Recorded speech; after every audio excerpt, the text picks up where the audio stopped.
నమస్తే. మావోయిస్టులు ఒక సంచలన లేఖ విడుదల చేశారు. ఆ లేఖలో ఉన్న ప్రధాన అంశాలు ఏంటంటే, నిన్న మొన్న మావోయిస్టు పార్టీ అధికార ప్రతినిధి అభయ్ పేరుతో రిలీజ్ అయిన లేఖ, ఆడియో. అందులో మావోయిస్టు పార్టీ గన్ డౌన్ పాటిస్తుంది, శాంతి చర్చలకు రెడీగా ఉన్నాం, తాత్కాలిక విరమణకి మేమంతా ఓకే అనే ఒక చర్చని ప్రభుత్వానికి ఒక ప్రతిపాదన పెట్టినట్టుగా ఆ లేఖలోని సారాంశం. దీని మీద మావోయిస్టు పార్టీ కొంత సీరియస్గానే ఘాటుగానే తాజా లేఖలో స్పందించింది. అభయ్ తన వ్యక్తిగత నిర్ణయాన్ని ప్రకటించిండు, దీనికి పార్టీకి సంబంధం లేదు అని. ఏం జరుగుతున్నది అడవిలో? మనకున్న సమాచారం ప్రకారం మల్లోజుల వేణుగోపాల్ అలియాస్ అభయ్ అలియాస్ సోను, ఆయన మరికొద్ది గంటల్లోనో రోజుల్లోనో భారీ స్థాయిలో పెద్ద మొత్తంలో ఆయన లొంగిపోబోతున్నట్టుగా సమాచారం. ఏం జరుగుతున్నది మాట్లాడదాం. నా ముందు గాద ఇన్నయ్య గారు ఉన్నారు. ఇన్నయ్య గారు కూడా మాజీ కాబట్టి ఇంకొంత సమాచారం ఏమైనా అడవి నుంచి ప్రత్యేక సమాచారం ఏమైనా తెలుస్తుందేమో అని నేను సార్ని లైన్లోకి తీసుకున్నా. నమస్తే ఇన్నయ్య గారు. నమస్తే. ఏమన్నా స్పెషల్ ఎక్స్క్లూజివ్ కంటెంట్ ఏమైనా మాకు దొరుకుతుందా? మాకున్న సమాచారం అయితే వేణుగోపాల్ లొంగిపోబోతున్నాడు అని. మీకు అదే ఇన్ఫర్మేషన్ ఉందా? ఇంకేమైనా కొత్త ఇన్ఫర్మేషన్ ఉందా? అంటే ఆయన గత 3 రోజుల క్రితం విడుదల చేసినటువంటి, సరే అది పార్టీ అధికార ప్రతినిధి అభయ్ పేరుతోటి ఉమ్, చేసినటువంటిది ఏదైతే ఉందో ఆ, అది వాస్తవంగా ఆయన దాంట్లో ఆ కేంద్ర కమిటీ నిర్ణయంగా స్టేట్మెంట్ ఇస్తున్నట్టు ఏం చెప్పలే. పైన ఉమ్, మాత్రం కింద లాస్ట్ లో అధికార ప్రతినిధి అని అభయ్ పేరు పెట్టుకున్నాడు కానీ ఉమ్, మొత్తం సబ్జెక్టు చదివినప్పుడు ఆ, పార్టీలో అందరు ఆమోదం లేదు, ఆ, ఏకాభిప్రాయం లేదు, లేకపోతే ఉమ్, మెజారిటీ అభిప్రాయం లేదు ఉమ్, అనేది ఆయన చెప్పకనే చెప్పుకొచ్చిండు. ఆ లెటర్ మొత్తంగా మనం చదివినప్పుడు ఆ 2 పేజీల లేక ఉమ్, అంశం ఏదైతే మనం చూసినప్పుడు దాంట్లో కొంత అస్పష్టత, కొంత అవగాహన రాహిత్యము, కొంత ఓవర్ ల్యాపింగ్స్ అటు ఇటు ఉన్నప్పటికీ ఉమ్, దాంట్లో ఆయన రాసినటువంటి ఆ సబ్జెక్ట్ లోనే ఆయన చెప్పగానే చెప్పింది ఏంటంటే పార్టీ పూర్తి స్థాయిలో, అంటే కేంద్ర కమిటీ నిర్ణయం కావచ్చు, లేకపోతే కేంద్ర కమిటీ నిర్ణయం అంటే మెజారిటీ అయితే మెజారిటీ ఉమ్, నిర్ణయం అని అవుతుంది, లేకపోతే ఏకాభిప్రాయ నిర్ణయం అని అవుతుంది పార్టీలు ఉమ్, ఎప్పుడైనా కానీ. అవును. ఏకాభిప్రాయం కాలేదు, మెజారిటీ కాలేదు. కానప్పుడు అది ఆయన మాటల్లోనే, ఆయన లేఖల ప్రకారం చూస్తే కూడా కొంతమందిని ఈ అభిప్రాయాన్ని అంగీకరించిన వాళ్ళు, ఒప్పుకున్న వాళ్ళు, సమ్మతించిన వాళ్ళతో కూడినటువంటి ఒక బృందం ఉమ్, నిర్ణయం తీసుకున్నట్టుగా ఆయన రాసినటువంటి లేఖ సారాంశం కనపడతా ఉన్నది. ఉమ్, కాబట్టి ఇది పార్టీ నిర్ణయం కాదని చెప్పకనే అని చెప్పిండు. కాకపోతే మీడియాకి సెన్సేషన్ కాబట్టి సాయుధపురాట తాత్కాలిక విరమణ అని కానీ, లేకపోతే మొత్తం ఆయుధాలు రోజు పోస్తున్నారని కానీ, లేకపోతే ఉమ్, ఇంకా అనేక రకాలైనటువంటి కథనాలు, ఇంకా ఉమ్, అనేక రకాల మాలు మసాలా కలిపి వంట వార్పులు చేసి ఉమ్, 3 రోజులుగా నడిచింది. ఉమ్, దాని తర్వాత రెండో రోజుకి ఆయన 6 పేజీల లేఖ ఉమ్, ఆయన రాసుకొని పెట్టుకొని అన్నటువంటిది ఏదైతే 6 పేజీలది ఉన్నదో, విప్లవ ప్రజలకి, విప్లవ శ్రేణులకు విజ్ఞప్తి అనే పేరుతోటి ఆయన ఇంకోటి 6 పేజీల లేఖ ఆయన విడుదల చేసిండు. దాంట్లో అయితే చాలా దుర్మార్గంగా, చాలా బాధాకరంగా, అసలు ఉమ్, మామూలు దళ సభ్యుడు కూడా ఆ విధంగా రాయకూడని, చెయ్యకూడని పని ఆయన చేసింది అనేది కనపడతా ఉన్నది. ఉమ్, కాబట్టి ఇప్పుడు అసలు మావోయిస్ట్ పార్టీలో కానీ, ఉద్యమంలో కానీ, విప్లవంలో కానీ ఉమ్, ఎవరు పోవాలనుకున్నా పోవచ్చు, ఎవరు దాని నుంచి వెనక్కి రావాలనుకున్నా రావచ్చు. ఇప్పుడు మేము అవును. కూడా పోయినాం. ఉమ్, మేము చదువుకున్న నాళ్ళల్లో గొప్ప గొప్ప చదువులు చదువుతున్నప్పుడు కూడా గొప్ప గొప్ప అవకాశాలు, నాకైతే ఉద్యోగం కూడా వచ్చింది ఎయిర్ ఉమ్, ఫోర్స్ లో, ఓకే. నావీలో. ఆ, అయినా అటువంటి కూడా వదులుకొని విప్లవోద్యమంలోకి పోయినాం. ఉమ్, పోవడం మన ఇష్టం, ఉమ్, రావడం కూడా మన ఇష్టం. రావడానికి కారణాలు ఏమైనా కావచ్చు, ఉమ్, అనారోగ్యం కావచ్చు, ఇష్టం లేక కావచ్చు, వ్యక్తిగత కారణం కావచ్చు, వ్యక్తిగత బలహీనతలు కావచ్చు, లేకపోతే ఉమ్, అక్కడ పనిచేస్తున్నప్పుడు వచ్చిన సమస్యలు కావచ్చు, ఉమ్, స్వీయాత్మక ధోరణులు కావచ్చు, ఏవైనా కావచ్చు. పార్టీలో ఈయన మొదటోడు కాదు, ఈయన చివరోడు కాదు. పార్టీలో ద్రోహాలు ఉంటాయి, విద్రోహాలు ఉంటాయి, నమ్మక ద్రోహాలు ఉంటాయి, లేకపోతే చేరికలు ఉంటాయి, అనేకం జరుగుతుంటాయి. ఉమ్, ఉద్యమం అంటే అనేక రకాలైనటువంటి చెత్త చెదారం, మంచినీళ్ళు, వాననీళ్ళు అన్నిటితో కూడినటువంటి ప్రయాణించేదే అది. ఉమ్, ఉద్యమం అంటేనే అది. కాబట్టి అందుకనే పెద్ద పెద్ద మానీయులు చెప్తారు, ఉద్యమం అంటే అల్లిక కాదు, ఓకే. ఉద్యమం అంటే ఉమ్. మనం ఆ ఇప్పుడు గొప్ప ఇప్పుడు ఆయన పెనుపాప ఆయన కాదు. రా ఆయన రాసిన లెటరు ఆయన వ్యక్తిగతమే, పార్టీకి సంబంధం లేదు అంతేనా? తాజాగా వచ్చిన అంతే. లెక్క ప్రకారం. ఇప్పుడు ఆ పార్టీ ఇచ్చిన జగన్ పేరుతో వచ్చిన లేఖ ప్రకారం చూస్తే ఉమ్. అది ముమ్మాటికి ఆయన వ్యక్తిగత అభిప్రాయం అని వాళ్ళే చెప్తున్నారు. అయితే ఇప్పుడు కాబట్టి ఇప్పుడు వ్యక్తిగత అభిప్రాయం అంటే ఆయన వ్యక్తిగతంగా వాళ్ళ మధ్యలోనే కూర్చొని ఇంత లెటర్ ఎట్లా రాస్తాడు? అంటే ఆయన వాళ్ళ మధ్యలోనే ఉండి రాసిండా, లేకపోతే ఆయన ఎప్పటి నుంచో వాళ్ళతో డిటాచ్ అయి ఉన్నాడా? లేదు, ఆల్రెడీ పోలీసుల అదుపులోకి వెళ్ళి పోలీసుల ఇన్ఫ్లుయెన్స్తో, గవర్నమెంట్ ఇన్ఫ్లుయెన్స్తో లెటర్ రాసిండా?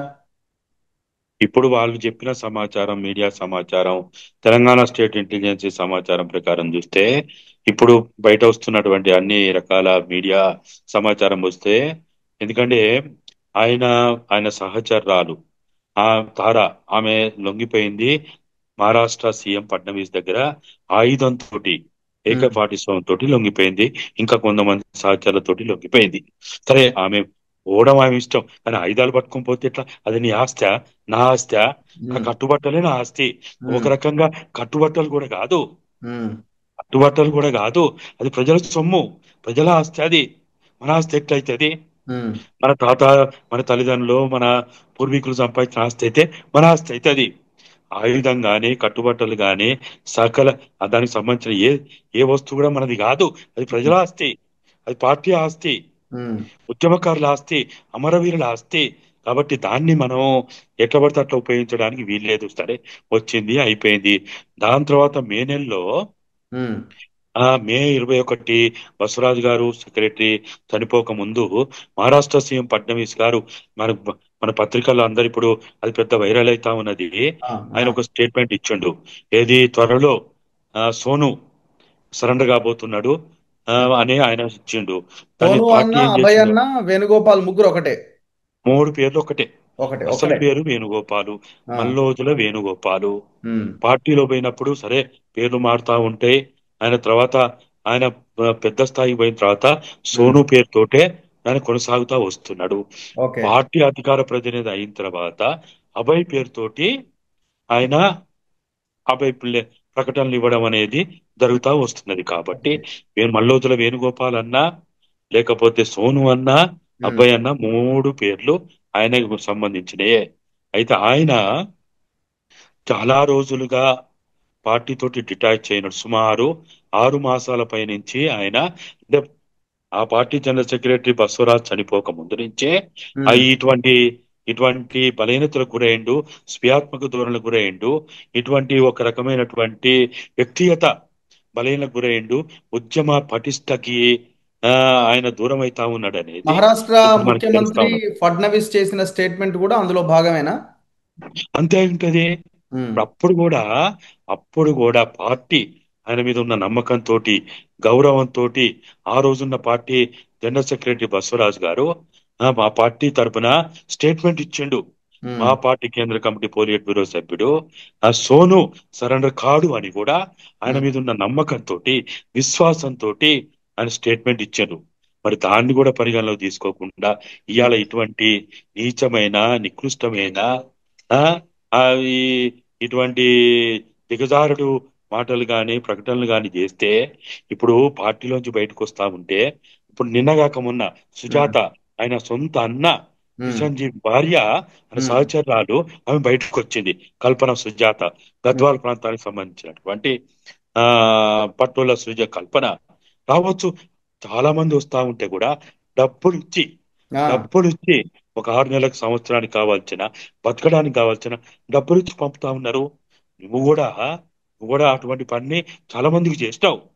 దళ సభ్యులకు కావచ్చు, లేకపోతే జిల్లా స్థాయి నాయకులు, లేకపోతే సరే ఎస్జెడ్సీ సరే స్థాయి సరే ఇప్పుడు నాయకులకి కారణం డబ్బులు ఇచ్చి కారణం పంపింది ఏంటని కదా. మీరు అనుకుంటున్నారు? అంటే ఆయన లొంగిపోవడానికి, సరే లొంగిపోయినప్పుడు సాధారణంగా లొంగిపోతారు, కానీ ఈ లెటర్లు రాసి ఆడియోలు లీక్ చేసి ఆ, బయటికి రావడానికి బలమైన కారణం ఏమైనా ఉండి ఉంటుందా?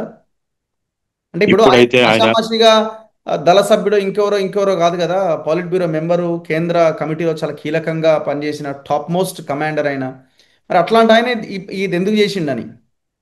ఇప్పుడు పార్టీలోంచి పార్టీ ఇప్పుడు ఏదైతే జనరల్ సెక్రటరీ పార్టీ ఆవిర్భావం, ఈ పార్టీ మొట్టమొదలు 1972 నుంచి మరి ముఖ్యంగా 74, 75 నుంచి కేఎస్ గ్రూప్ గా పిలువబడ్డది. 77లో కూడా ఆ రోజు సాయుధ పోరాట తాత్కాలిక విరమణ అని ఉమ్, ఎమర్జెన్సీ అయిపోయిన తర్వాత జనతా ప్రభుత్వం వచ్చినప్పుడు కూడా ఇటువంటి ప్రకటనలు జరిగినాయి. ఉమ్, తర్వాత 81 తర్వాత పీపుల్స్ వార్ అయింది. తర్వాత 2004 తర్వాత మావోయిస్ట్ పార్టీ అయింది.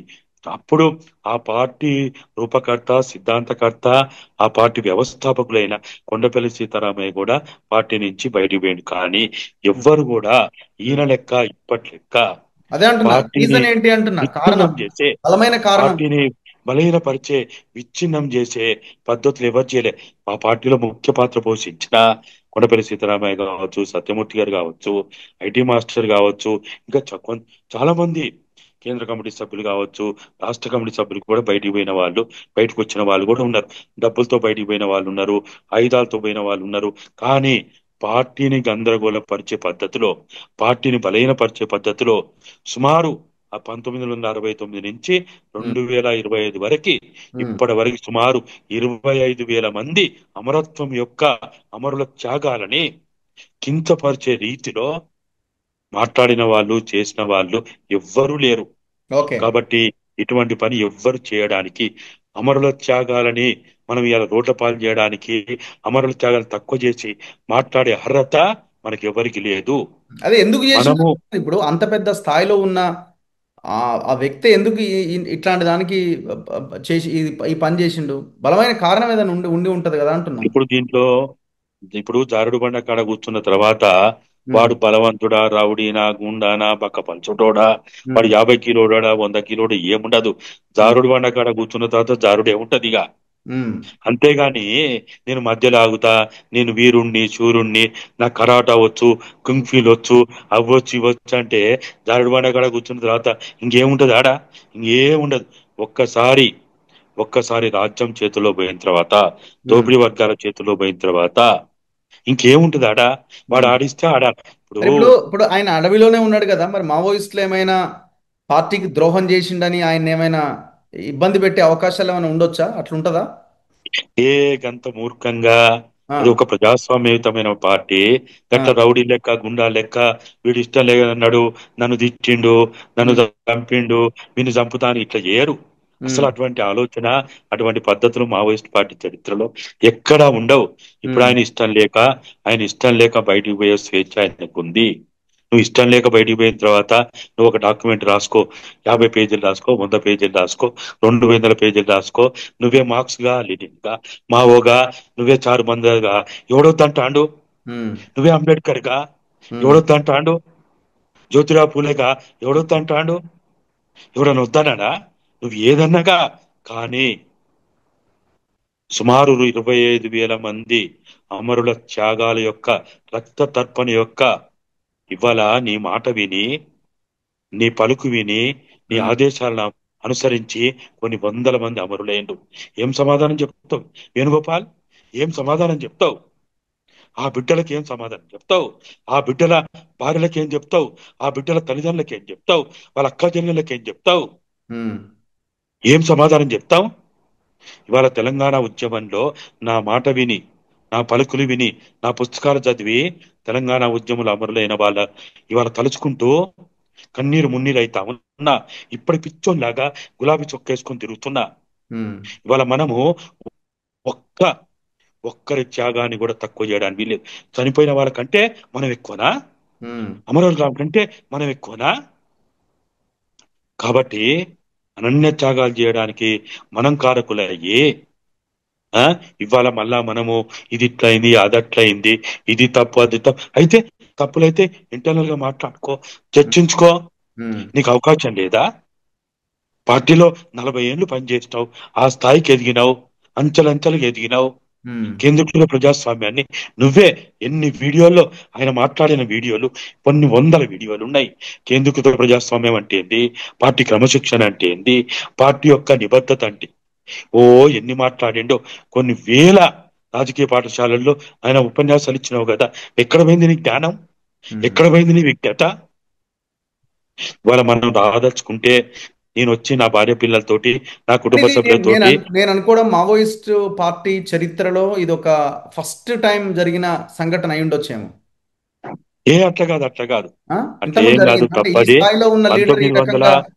పార్టీ పార్టీ వ్యవస్థాపకుడైనటువంటి కేంద్ర కమిటీ సెక్రటరీగా పనిచేసి, ఆ కొంతకాలం జైల్లో ఉండి మళ్ళా బయటికి రాబడి, మళ్ళా సెక్రటరీగా కొనసాగి, ఆ పార్టీ ఆ వెన్నుముకగా ఉన్నటువంటి 1992 తర్వాత ఆయన దూరం అయితే కూడా పార్టీ అంచెలంచెలుగా ఎదుక్కుంటూ పోయింది. ఉమ్, ఉద్యమం, మావోయిస్ట్ పార్టీ లేకున్నా, మావోయిస్ట్ పార్టీ మొత్తంగా పోయినా గానీ భారతదేశంలో విప్లవ పార్టీ ఉంటది, విప్లవ ఉద్యమం ఉంటది, విప్లవకారులు ఉంటారు. కాబట్టి ఇదో వ్యక్తులతో కూడిన సమస్య కాదు. ఉమ్. భారతదేశంలో అసమానతలు ఉన్నంత కాలం, దోపిడీ ఉన్నంత కాలం, వివక్ష ఉన్నంత కాలం, లేకపోతే ఆధిపత్యం ఉన్నంత కాలం ఖచ్చితంగా విప్లవోద్యమం ఉంటది, ఉద్యమాలు ఉంటాయి, పోరాటాలు ఉంటాయి. నేను పోతే ఒకవైపు ఉద్యమం ఒకవైపు ఆగిందా? ఒకవైపున ఈ ఆపరేషన్ కగార్ పేరుతో ప్రాణాలు పోతూ మావోయిస్టులు ఆ, వాళ్ళ యొక్క సంఖ్యని తగ్గిపోతా ఉన్నారు వాళ్ళు. తగ్గిపోతా ఉన్నారు వాళ్ళ సంఖ్య. ఇంకొక వైపున ఈ రకమైన ఈ రకమైన మావోయిస్టులో ఒక రకమైన చీలిక అనుకోవాలా, లేకపోతే ఏమనుకోవాలా మరి, ఏదైనా దాని పేరు పెట్టొచ్చేమో. సో దీనివల్ల ఇంకా మరింత నష్టపోవడానికి అవకాశాలు ఎక్కువనేమో. దానికంటే వాస్తవంగా ఇంకా చెప్పాలంటే ఆ, వాస్తవంగా చెప్పాలంటే అబ్బా ఎవరో మరి ఉమ్, ఎవరిచ్చిండో ఈ సలహా, ఆ మనవాద బీజేపీ ఆర్ఎస్ఎస్ ప్రభుత్వానికి గాని మన ఉమ్, ప్రకృతిని నమ్ముతాం. ఉమ్, ప్రకృతిని నమ్ముతాం. తేనె తెట్టని ఇప్పుడు ఆదివాసీ ప్రాంతాల్లో 5వ షెడ్యూల్, 6వ షెడ్యూల్ ప్రాంతాల్లో ఏదో వాళ్ళు కొంత టెరిటరీలో వాళ్ళు ఏదో వాళ్ళ సమస్యలతోటి పనిచేస్తూ ప్రజాస్వామ్యబద్ధంగా, రాజ్యాంగబద్ధంగా 5, 6 షెడ్యూల్ లో ఉన్నటువంటి అంశాల ప్రాతిపదికగా వాళ్ళు ఏదో పని చేస్తా ఉన్నారు. తేనె తెట్టని లేపితే ఏమవుతుంది? ఉమ్, తేనెతట్టను లేపితే ఏమవుతుంది? తేనెతట్టను లేపినప్పుడు కొన్ని తేనెటీగలు చనిపోతాయి కావచ్చు. కానీ తేనెతట్టను లేపడం వల్ల కొన్ని వందల వేల ఆ తేనెటీగలు కొన్ని వందల వేల ప్రాంతాలకు వెళ్ళిపోయి అక్కడ మళ్ళా తేనెతట్టలు పెడతాయి. ఉమ్, ఇది ప్రకృతి రహస్యం. ఉమ్, ఇది ప్రకృతి సహజం. ఉమ్, ఇవాళ ఛత్తీస్గఢ్ దండకారణ్య ప్రాంతంలో అబూజ్మడో నేషనల్ పార్కు, కర్రగుట్టల్లో ఉన్నటువంటి వాళ్ళని లేపి, వాళ్ళ చిచ్చు పెట్టి, మంట పెట్టి, నిప్పు పెట్టి, వాళ్ళ భారతదేశంలో తేనెతెట్ట నెట్టయితే లేపితే కొన్ని వందల వేల తేనెతెట్టలు పెడతారో, పోయి ఒక్క తేనెటీగ పోయి కూడా కొన్ని తేనెతెట్టలు పెడతాయి. ఉమ్, అట్లనే ఇప్పుడు మరి ఆ బీజేపీ అమిత్ షా మోడీలకి ఎవరు ఈ సలహా ఇచ్చిందో గాని, ఈ నష్టం చేసే ఈ వాళ్ళకి పొయ్యే కాలం వచ్చినా సలహా ఇచ్చిందో గాని, దీనివల్ల కగారు కావచ్చు, ఇంకోటి కావచ్చు, ఇంకోటి కావచ్చు, ఇవాళ భారతదేశంలో విప్లవోద్యమము ఉమ్, పురుడు పోసుకోవడానికి తేనెతెట్టని లేపితే తేనెటీగలు అయితే పొయ్యి కొన్ని వందల వేల తేనెతెట్టలు ఎట్లయితే పెడతాయో, ఇవాళ అదే దానికి అమిత్ షా మోడీలు దోహదపడుతున్నారు అనేది నాలాంటి వాళ్ళం, ప్రకృతిని నమ్మే వాళ్ళం ఉమ్, అభిప్రాయపడుతున్నాం. కాబట్టి దీనివల్ల ఏమో అవుతుంది, ఈ లొంగిపోతే ఏమవుతుంది? అరే పార్టీ వ్యవస్థాపకులు వెన్నెముక అయినటువంటి కొండపల్లి సీతారామయ్యే పక్కకు పోతేనే విప్లవోద్యమం ముందు ఏం కాలే. ఉమ్, కాబట్టి ఇటువంటి విద్రోహాలు, ద్రోహాలు, ఉమ్, నమ్మక ద్రోహాలు, ఉమ్, లేకపోతే పోవట్లు, ఇటువంటి చాలా జరుగుతూ ఉంటాయి. మనం ఏమి ఇది కొత్త కాదు, ఇది మొదటిది కాదు, ఇది చివరిది కాదు. మల్లోతుల వేణుగోపాలు, సోను అభయ్ విషయము ఏదైతే ఇప్పుడు మాట్లాడుకుంటా ఉన్నామో, ఇంకొక 5 ఏళ్లకి, ఇంకో 10 ఏళ్లకి మళ్ళా కూడా మాట్లాడుకునే ఆస్కారం ఉంటది. ద్రోహాలు ఉంటాయి, విద్రోహాలు ఉంటాయి, నమ్మక ద్రోహాలు ఉంటాయి. ఉద్యమం అంటేనే అంటే ఇప్పుడు నా పాయింట్ నేపథ్యం. ఏంటంటే 40 సంవత్సరాలు అడవుల్లో ఉండి ఆ సిద్ధాంతం పట్ల నిబద్ధతతో పనిచేసిన వ్యక్తే ఇది కాదు అని బయటకు వస్తున్నాడు అని అంటే, ఇక ఈ సిద్ధాంతము, ఈ ఐడియాలజీ, ఈ పోరాటము, ఈ ఆపరేషన్ కగారో లేకపోతే ఈ రాజ్యం చేస్తున్నటువంటి ఈ దాడి తర్వాత నిలబడదు అని ఆయనే గ్రహించిండేమో. ఆయన ఆయన యాంగిల్లో ఆలోచించడానికి అవకాశం లేదా? ఇది ఇక నిలబడే అవకాశం లేదు, రాజ్యం మన మీద బలంగా పనిచేస్తున్నది, దీన్ని తట్టుకునే అవకాశం లేదనే ఒక లైన్లోకి ఆయన వెళ్ళిపోయినాడు, అంత పెద్ద వ్యక్తే. ఇప్పుడు ఆయన పోవడానికి వ్యక్తిగత అది నిర్ణయం. కానీ ఉమ్, మనం ఆయన ఏదైతే కేంద్రీకృత ప్రజాస్వామ్యం మాట్లాడే అతను, ఉమ్, లేకపోతే పార్టీ నిబంధన, పార్టీ క్రమశిక్షణ కట్టుబడి ఉండాలని అంటే ఆయన చేయాల్సిన పని ఏంటిది? ఉమ్, చివరి వరకు చివరి వరకు చేయాల్సిన ప్రయత్నాలన్నీ చేయాలి.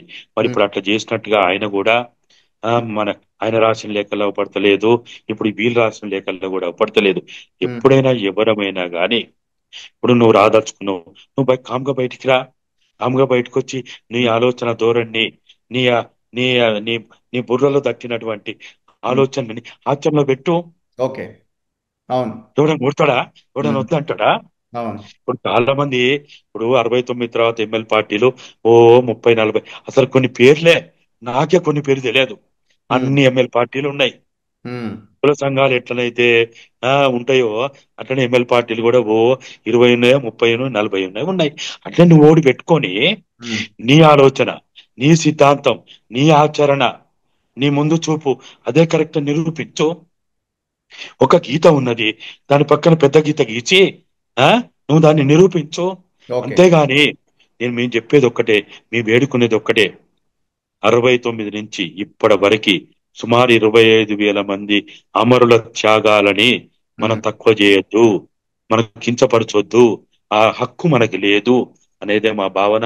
ఆయన రావచ్చు, ఆయన సిద్ధాంతం చెప్పుకోవచ్చు, ఆ సిద్ధాంతం ప్రకారం ఆయన పనిచేయొచ్చు. అది అది కరెక్ట్ అనుకుంటే దాని ప్రకారం ఆయన ముందుకు కూడా పోవచ్చు. యా. కానీ ఓకే. ఈ విధమైనటువంటి ఉమ్, కన్ఫ్యూజన్ కన్ఫ్యూజన్ చేయొద్దు. నువ్వు ఆల్రెడీ ప్రభుత్వం, రాజ్యానికి ఉపయోగపడి పనిచేస్తే అది విప్లవోద్యమం ఎట్లయితది? ఉమ్. ప్రజా ఉద్యమం ఎట్లయితది? విప్లవకారుడు ఎట్లయితాడు? అందులో అవుతాడా? దట్టు ఇప్పుడు ఆయన తెలంగాణే కదా, కరీంనగరే కదా, కిషన్ జీ తమ్ముడే. అవును, ఉమ్, అందరికి తెలుసు. మా అందరికి బాగా పరిచయమే. మేము ఉమ్, ఆర్ఎస్సీలో పనిచేసినప్పుడు ఆయన కూడా 79 నుంచి, నేను 77 79 నుంచి ఆర్ఎస్సీలో ఉన్నా. ఉమ్. 79 నుంచి అయితే ఇంకా ఎక్కువగా ఆల్మోస్ట్ ఆర్ఎస్సీలో ఇప్పుడు ఆయన ఫుల్ టైమ్ గా పనిచేసిన. ఆల్మోస్ట్ లొంగిపోయినట్టే కదా మీకున్న సమాచారం ప్రకారం? అయితే మాకైతే అనిపిస్తున్నది అంచనా. ఇంకా ఇక ఇప్పుడు ఆయనే చెప్తున్నాడు, నేను ఓకే. ఆయుధాలు వదిలిపెట్టడానికి సిద్ధంగా ఉన్నా, ఉమ్, నేను శరణు చూస్తా ఉన్నా, నేను ఉమ్, నన్ను కాపాడండి, నన్ను చెరదీయండి, నాకు శరణు ఇవ్వండి అని ఆయనే అంటా ఉన్నాడు. ఇంకేముంటది ఆడా? ఉమ్. ఇప్పుడు ఆయన చేయాల్సిన పని ఏంటంటే, ఆయన బయటికి వచ్చి ఆయన నమ్ముకున్న, ఆయన నమ్మిన, ఆయన మెచ్చిన, నచ్చిన సిద్ధాంతాన్ని ఆయన ఆచరణలో పెట్టుకో. ఎవడొద్దు అంటాడు? ఎంతో రైట్. మంది పెట్టిండు, పెట్టలేదా? అవును. Anyway, thank you very much. చూద్దాం ఏం జరుగుద్దో ఆయన బయటకు వచ్చాక. మరి ఆయన బయటకు వచ్చాక మనం కూడా అసలు ఏం జరిగింది అన్నది కూడా ఆయన మరి ఇంకా ఇంకా విషయాలు బయటికి చెప్తాడా? మరి ప్రెస్ మీట్లనో లేకపోతే ఇంటర్వ్యూలలోనో చూడాలి మరి. Thank you. ఏది చెప్పినా నేను చేతగాకొచ్చినా, నేను చేతగాకొచ్చినా అని చెప్తే నన్ను కొట్టుటోడు ఎవడు? నన్ను అంతే. ఎవడని కొడతాడా? నేను ఇప్పటికి చెప్తా, అవును. నాకు చేతగాక ఉమ్, నేను పని నేను ఇక పని చేయలేననే అభిప్రాయంకి వచ్చి నేను బయటకు వచ్చినా అని చెప్తున్నా. నన్ను అవును. ఎవడు కొడతాడు? అవును. ఎవడు? ఎవడని కొడతాడా? ఎవడని చంపుతాడా? అది ఎవరి ఎవడు చంపడు కదా. వ్యక్తిగతం. అది ఆయన ఆయన ఆయన పనిచేసే విధానం బట్టి ఆయనది ఉంటుంది అంతే, ఆయన ఆలోచనను బట్టి అం- ఉంటుంది. అంతే. అంతే. అంతే. Thank you. ఇన్నయ్య గారు, థ్యాంక్ యూ వెరీ మచ్. చూస్తూనే ఉండండి మన తొలి వెలుగు.